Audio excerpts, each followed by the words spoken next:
What is the best birth control for teens? As a provider who literally prescribes birth control to teenagers every single day because this is my job, I feel qualified to talk about this. I personally approach a birth control visit with teens just like I'd approach a birth control visit with any other patient. I give them all their options. And I gatekeep nothing because, in my opinion, the best birth control for a teenager is the one they actually want to take. And this approach is valid because a teen can truly go on any type of birth control that's out there, though there may be pros and cons that they'd want to think about dependent on the product. A lot of kids like to start with birth control pills as like a first go-to simply because they're familiar with them. Their friends might be on them, they've seen them in movies, it feels like something they've seen before, so it feels safe. And a low-dose birth control pill can be great for a lot of kids, but I do warn them that it can be hard to remember to take a pill every single day.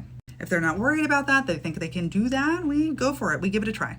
Another popular option for teenagers is the birth control patch, simply because it's convenient. All you have to do is put a sticker on your body and remember to change it once per week. The biggest downside with this type of birth control is that it is more visible. So if discretion is really important and they don't want just anyone finding out they're on birth control, it may be challenging to use this product. Not impossible, because you can put it here or here, sort of under the underwear line, under the bikini line, if you want to. But if you want to be able to rotate it to all of the available sites, there may be certain places that don't feel so safe.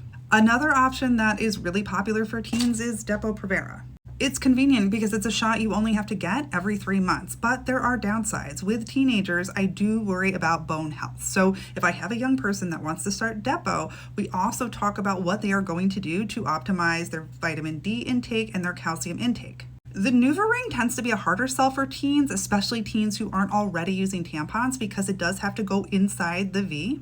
But for kids who are comfortable with the insertion, it can be really convenient because once it's in you, you can ignore it and forget about it for 3 weeks. And then I don't know if it's a surprise or not a surprise, but I do also have loads of teens that opt for longer acting products like an IUD.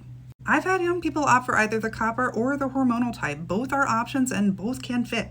But arguably more popular than an IUD if someone's going for a longer acting product is an Nexplanon, the bar that goes inside the arm. For some kids, the procedure of an arm implant feels a lot more comfortable than the procedure of an IUD insertion, so they opt for it.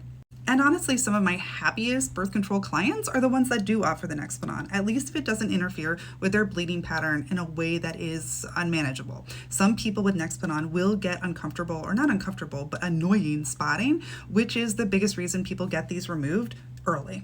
And honestly, if a teen is up for an IUD insertion or an Nexplanon, we go for it because they're the most effective. But I will always support a teen in any product decision that they make related to birth control, so long as the product they choose is safe for their body and their other medical conditions if they have any. Do me a favor and interact with this if you found it helpful and you think people deserve to know.